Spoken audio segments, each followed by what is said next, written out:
What's up, guys? Welcome back to the channel. Here we are with another reaction. In this one, we have Furious India smacks down Trump, who never saw it coming. Before we dive in, if you guys happen to enjoy, please don't forget to subscribe, give the video a thumbs up, and if you would like to support the channel by becoming a member, all you gotta do is hit that join button to receive your exclusive benefits. And let's find out what's going on here. India remains furious at Donald Trump, and India TV, like the show called Vantage with Pauly Sharma, they are mocking Donald Trump and calling him a taco in India. Trump always chickens out. Now, the factors that make India Taco. Trump always chickens. That's tough. I don't think he's gonna like that. really pissed off at Donald Trump. Number one, Donald Trump continues to lie that he dangled trade in front of India and Pakistan and that Trump was responsible for the ceasefire. That's very... Try to take credit for everything. He try to take credit for everything. If any war going on in the world stops while he's in power, he gonna find a way to take credit for it. And if any war start while he's in power, he gonna find a way to say, I ain't had nothing to do with that. Offensive to the people of India because they say, no, we had a successful military operation after a terrorist attack in Kashmir. And as a result, Pakistan asked for the ceasefire. This was a bilateral deal. The United States did not negotiate this ceasefire. India is also very pissed, and I've been hearing this a lot at the Midas Touch Network, about Donald Trump's punitive measures against Indian students in the United States. These are people who have applied and have been studying here. We're talking about close to 200,000 people. I think the number is 140,000, but somewhere between 140 and 200,000 going to some of the top universities in the United States and colleges and universities throughout, whose lives have been upended. Another area of why India is pissed is that Donald Trump continues to threaten companies not to build manufacturing plants in India. And India is like, look, we're trying to do a deal, with you guys, but you're making it very difficult to do a trade deal when you keep on attacking the people of India. It's also been pretty great to know here at the Midas Touch Network how big and robust our following is in India. So shout out to all the Midas Mighty in India who watch this, and the Midas Mighty people from India who are watching here in the United States and across the world. So let's go through what's going down, and let me bring you sources directly from India that I like. Yeah, let me hear it, because I'm in a little shock at.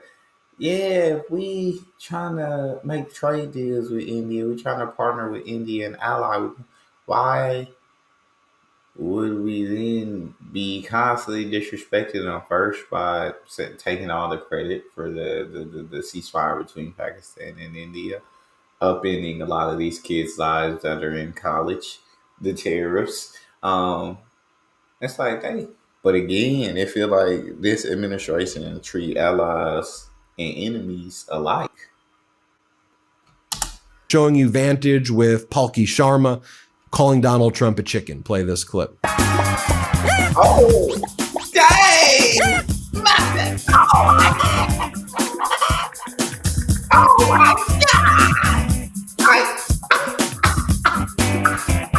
And here, Pauly Sharma just nails it about why people in America and now the world are calling Donald Trump a taco and a chicken. Play this clip. Nobody likes being mocked, but Donald Trump, he hates it like nothing else. Yeah. And this is a man who dishes out nicknames every day. Crooked Hillary, Sleepy Joe Biden, Comrade Kamala, Gavin New Scum.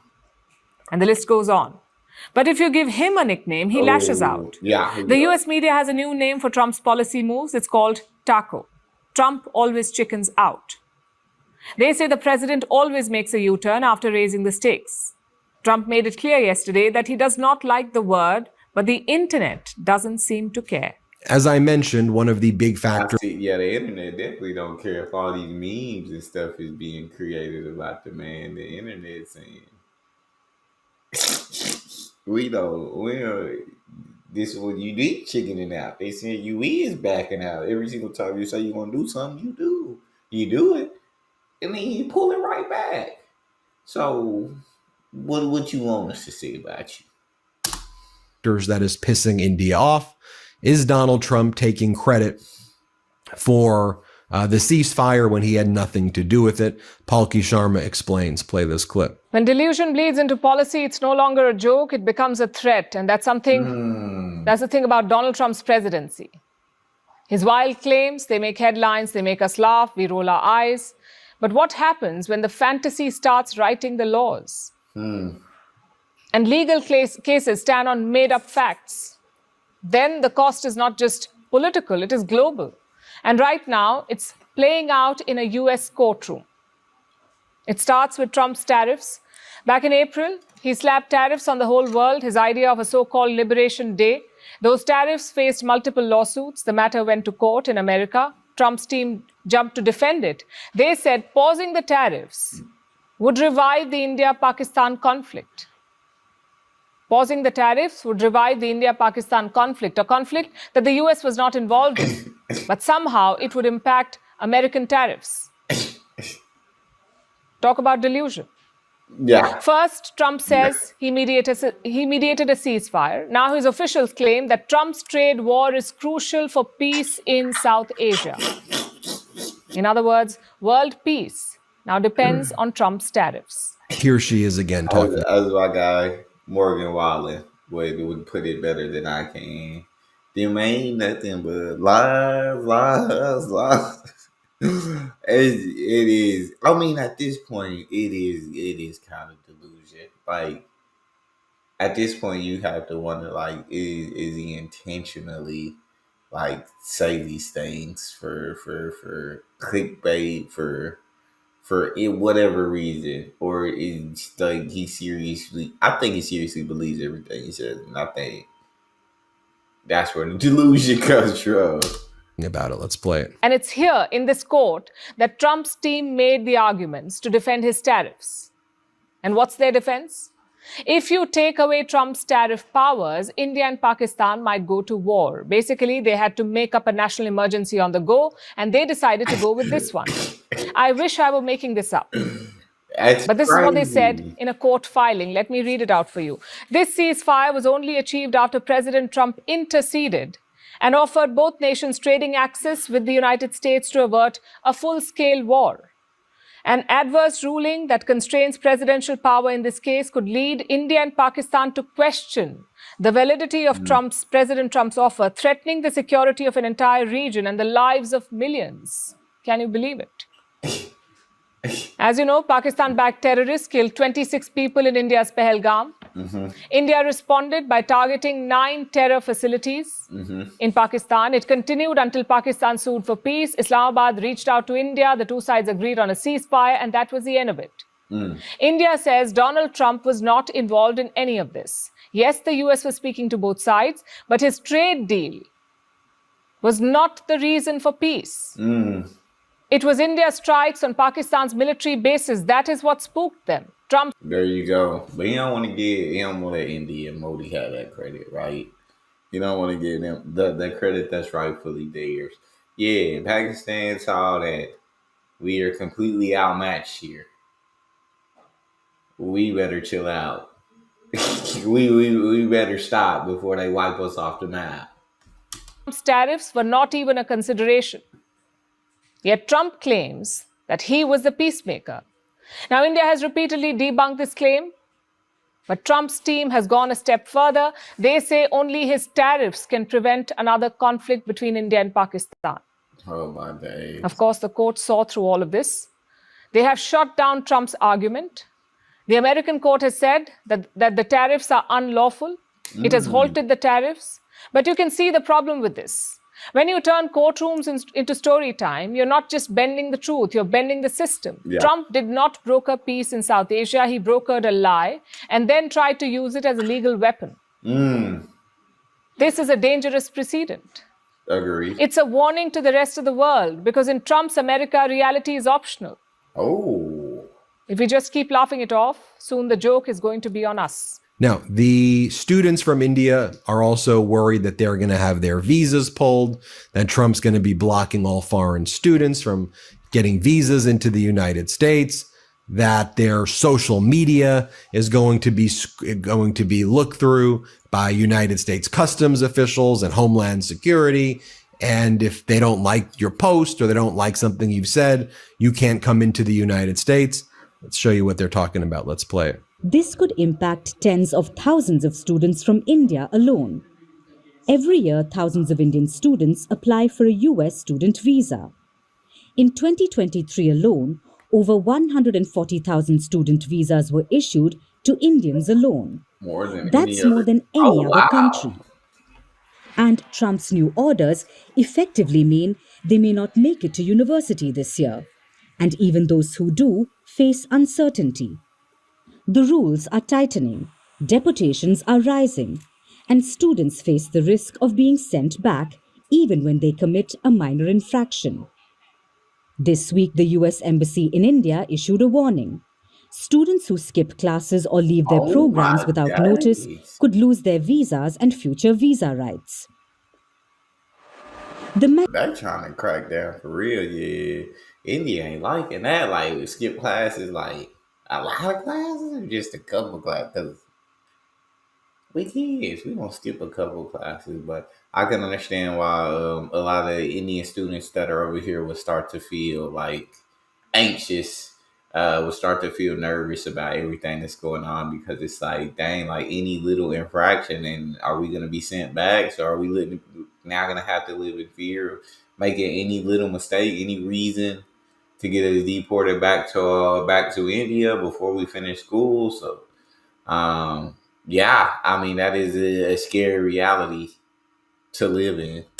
message was clear: follow the rules or face the consequences.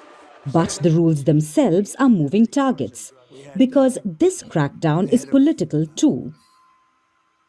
Consider what US Secretary of State Marco Rubio has been saying in recent months.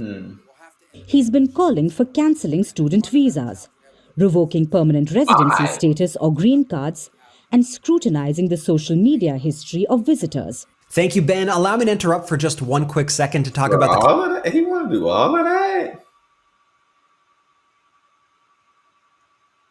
Take away people that already got green cards. Take away their green cards. No more cancel student visas. You want to, bro? Y'all are literally nobody's going to come here. We're not going to get money from any outside sources, from tourism, from people wanting to come over here and work. I mean, because they won't be able to. Like, what? What? I don't know. I don't get it. climate, because you all know this is a topic we need to stay laser focused on, and we want to do that here at Midas Touch. I do not want this to get lost. As you know, the House GOP bill has now reached the Senate, and if Trump and the GOP repeal the clean energy provisions of the Inflation Reduction Act, as they're actively trying to do, it's going to have some major effects. To state the obvious, we all know it will wreck the progress we're making on environmental initiatives, but it will also wreck your wallet. And that's what I want to focus on here, because even voters in red states need to understand this because it actually affects them even more. Let's just talk numbers for a second. Raw data. Energy Innovation found that repealing the IRA would cost the U.S. up to 830,000 jobs by 2030. 830,000. Cut the GDP by over $160 billion and raise household energy costs by $32 billion. The Brattle Group estimates residential electricity bills would spike an average of $83 a year, and in some states like Texas, those costs could rise by over 22%.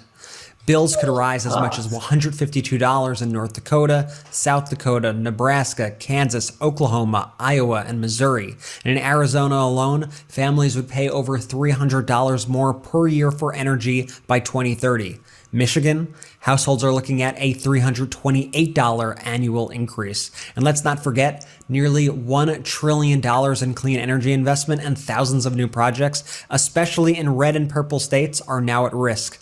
Not only that, but the Center for American Progress projects that the House GOP bill would raise gas prices by 25 to 37 cents per gallon by 2035. So repealing those IRA clean energy provisions is a lose-lose for our economy and our future. And that's why I think when we speak about these climate issues, we of course need to emphasize the environmental impacts of these bills. But I think making sure that people understand that these provisions are tied directly to American jobs is equally important, as well as we all fight for a clean energy future.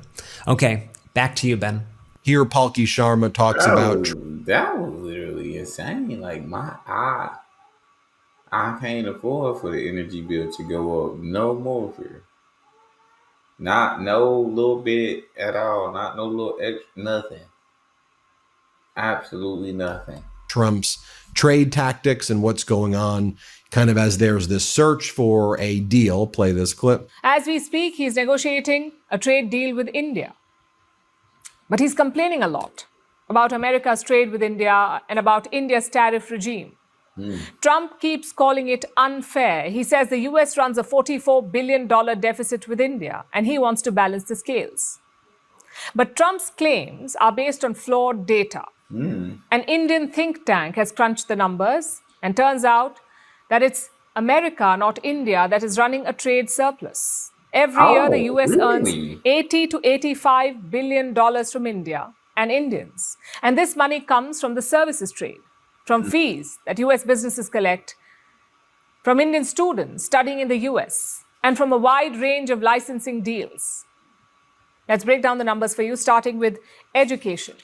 Every year, Indian students spend over $25 billion in the United States. This includes tuition and living costs, two of the biggest expenses for any international student. $15 billion is spent on tuition, another $10 billion on living costs. That makes America's total earnings from Indian students $25 billion a year. That's a lot Then of we have the money. tech sector. We're talking about companies like Google, Meta, Amazon, Apple, and Microsoft. How much do these companies make in India? Anywhere between $15 to $20 billion. And how do they earn this money? By offering a host of services like digital advertising, cloud services, app stores, subscriptions, software. Thanks to lax data and tax rules, all this revenue flows back to the US.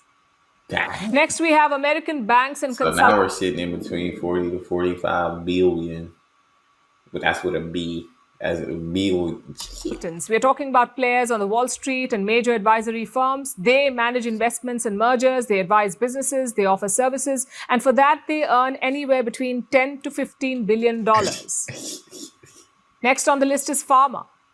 US companies make $2 billion from India. Oh, This is through patents, drug licensing, and tech transfers. Auto companies add another $1 billion. This is through the sale of components and design services. And finally, we have Hollywood. The movie business and the streaming services, they too earn over $1 billion from India. If you add all of this up, the US is easily raking in $80 to $85 billion from India. America is not losing, as Trump puts it. It is winning. These numbers should be taken into account in India's trade talks with the United States. And here's one more clip from that as well. But Donald Trump keeps making new demands. He keeps asking for new concessions. He could be building pressure in many ways to influence the talks. And I'll give you one example. Today, the US Embassy in India issued a warning directed at Indian students studying in the United States. If they take a leave without informing the university, they could lose their student visas. They can be disqualified from making any future visa applications. And that's not all. Trump is targeting remittances too. That's the money Indians working in the US send home to their families. Remittances. Trump is pushing a new budget bill. It is called the One Big Beautiful Bill. That's what it's called. This bill imposes a 3.5% tax on remittances. wow. Right now, there is no such tax. A new tax on remittances will hit thousands of Indians in the United States, especially those on H-1B visas and green card holders. Once the bill is passed, every time they send money home, they will pay more. So Trump is attacking remittances too. He's also going after Indian manufacturing. He has threatened Apple and Samsung. He said Both they're these- going to try to get the money any way that they absolutely can. They're going to try to, he going to try to squeeze money from all of these countries, bro. And the way he's doing it, I just can't agree with. I feel like it's absolutely wild. Especially if you're sitting up there lying about the numbers, and we're actually the ones in the surplus and not in the negative, and you're just lying to the people. Like, come on. These companies make their phones in India. Donald Trump wants to stop that. He wants these companies to make their phones in the United States. So it's being reported in the Times of India. Talk trade, stop them from fighting. Donald Trump once again claims credit for India-Pakistan ceasefire. U.S. President Donald Trump on Friday again said he stopped India and Pakistan from fighting and that he told both countries that his government cannot trade with nations that are in conflict. Quote, "We stopped India and Pakistan from fighting. I believe that could have turned into a nuclear disaster," Trump said during the press conference in the Oval Office with Elon Musk. Trump said he wanted to thank the leaders of India and Pakistan.